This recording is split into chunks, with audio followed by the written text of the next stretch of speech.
शिमला में इन दिनों चारों तरफ आफत की तस्वीर नज़र आती है, लेकिन आफत है तो राहत भी होगी, तलबगार हैं तो मददगार भी होंगे और मददगार हैं तो लोगों की मदद भी हो रही है। नमस्कार, मैं हूं अंकुश डोभाल और आप देख रहे हैं एबीपी लाइव। तलबगारों और मददगारों की कहानी लेकर शिमला से रात के करीब 8:30 बज चुके हैं और यहाँ पर मददगारों के लिए कुछ ऐसी संस्थाएँ हैं जो लगातार फ्रंट फुट पर आकर काम कर रही हैं। आपने देखा बीते दिनों शिमला में जो आफत की बारिश बरसी, उसकी वजह से कई लोग जो हैं उन बेघर हो गए हैं।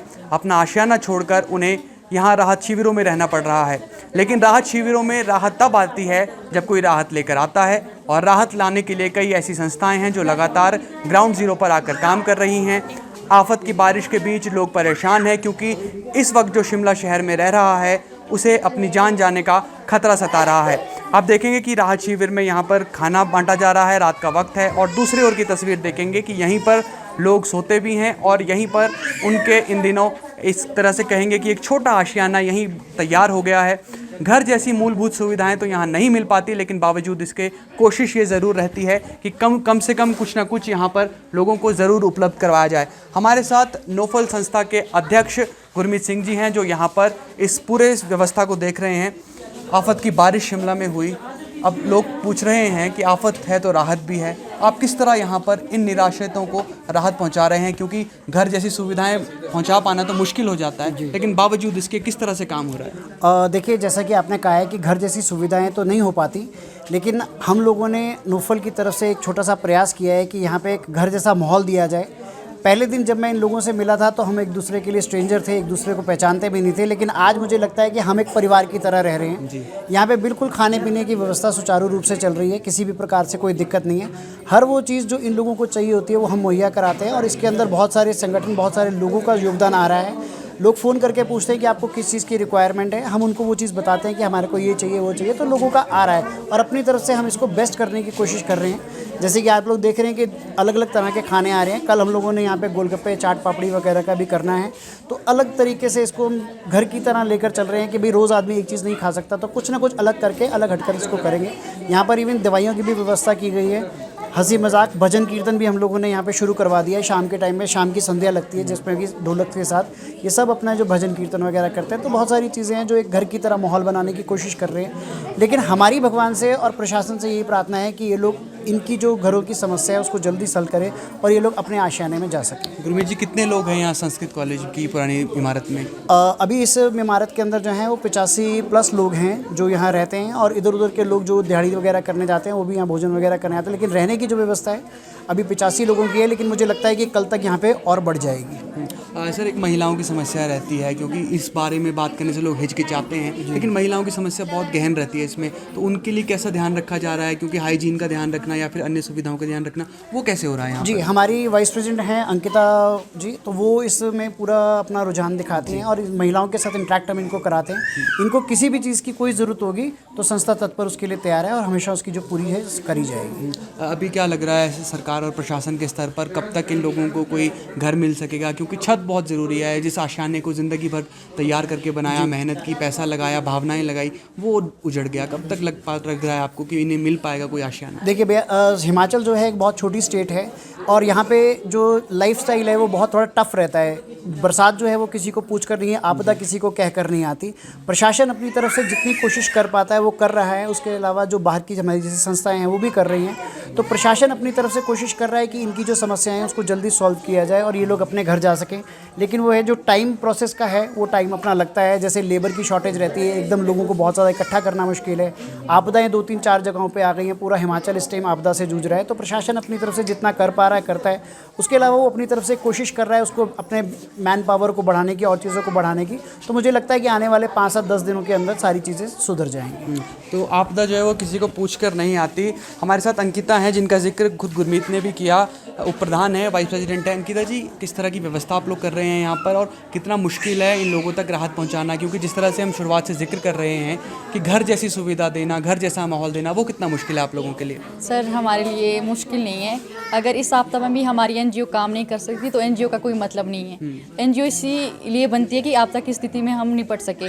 तो हम प्रशासन के साथ मिलकर बहुत काम कर रहे हैं। जो भी बोल रहे हैं प्रशासन की ओर से, जो भी हमारे लिए ऑर्डर आ रहे हैं कि आप ऐसा करिए, तो हम वैसा ही कर रहे हैं, पूरी कोशिश कर रहे हैं। हमारी एम्बुलेंस 4 दिन से वहीं समरिल में लगी है। 3-4 एम्बुलेंस से हमारी, और जो एक लंगर व्हील है वो लंगर हर जगह पहुंचा रही है जहां से हमारे को प्रशासन की तरफ से बोला जा रहा है। तो आप देखेंगे कि दूसरी तरफ की जो तस्वीरें हैं, यहाँ पर कुछ लोग हैं जो बेघर हुए हैं, इनसे भी हम बात करने की कोशिश करेंगे। आप बताइए, आपको कितने दिन हो गए यहाँ पर रहते हुए अभी? हम सोमवार से रह रहे हैं सर यहाँ पर। अच्छा, यानी ये बताइए क्या परेशानी आ रही है, क्योंकि जब घर छोड़ना पड़ता है तो परेशानी बहुत ज़्यादा हो जाती है। आप लोगों को क्या परेशानी यहाँ पर फ़िलहाल आ रही है? परेशानी ऐसा है सर, जहाँ वो मकान गिरे हैं वहाँ डेथ हुई है, उसके साथ ही हमारा इधर को है। हमें ऊपर पेड़ों से का खतरा है अभी, इसलिए हम घर नहीं जा रहे। पता नहीं कब जैसे वो पेड़ आ जाए या मलबा आ जाए हमारे को। अच्छा, पेड़ का खतरा है या फिर कोई नींव का भी आपको लग रहा है कि नींव भी कच्ची हुई है, क्योंकि साथ में भूस्खलन जो पेड़ों की जड़ें हैं ना वो खाली हो रही हैं, उनसे मिट्टी खिसकना शुरू हो गया हो, जिनका पता नहीं कब जैसे पेड़ गिर जाए। हमारे मकान उसके नीचे है। अच्छा, अभी जो असुरक्षित पेड़ है वो नहीं कटे अभी? नहीं कटे नहीं। आप बताइए क्या परेशानी आप लोगों को हो रही है यहाँ पर? यही पे हमारे को भी यही परेशानी है। अभी जब हमारे पेड़ कट जाए हम अपने घर को चले जाएं, फिर ऐसा ना हमारे को पेड़ों का खतरा भी, मतलब पेड़ गिर जाएंगे तो हमारे मकानों को खतरा है। जितनी जल्दी अभी पेड़ कट दो हमारे पास। कितने सालों से आप लोग रह रहे थे यहाँ पर? यहाँ हमारे को तो हो गए जी कम से कम 40-45 साल हो गए रहते हुए। अच्छा, आप बताइए क्या परेशानी हो रही है यहाँ पर, और परेशानी के साथ यहाँ पर जो खाना उपलब्ध करवाया जा रहा है ये कैसा है? खाना बहुत बढ़िया ही, सरदार जी हमारा बहुत ध्यान रख रहे हैं, रहने खाने की और सब कुछ हमारे को किसी सारी फैसिलिटी मिल रही है जी। ऐसी कोई दिक्कत नहीं है हमारे को।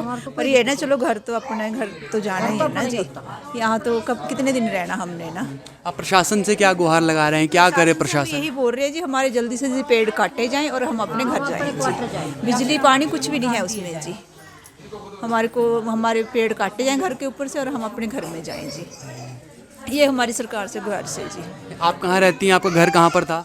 हमारा घर यहीं पे संस्कृत कॉलेज के पास है भैया, और हम बहुत वियतनाम में हैं। यहाँ पे हमारे को फैसिलिटी तो घर जैसी मिल रही है, पर हम अपने घर में जाना चाहते हैं। जो हमारे पास ऊपर पेड़ खड़े हैं खतरनाक हैं, वो हम अपने घर में नहीं जा सकते हैं, उनको जल्दी से जल्दी काटा जाए, इसलिए हम यहाँ पे हैं। और हमारी यही गुजारिश है सरकार से कि हमारे ऊपर से पेड़ काटे जाएं वो, और अपने घर जाएं हम।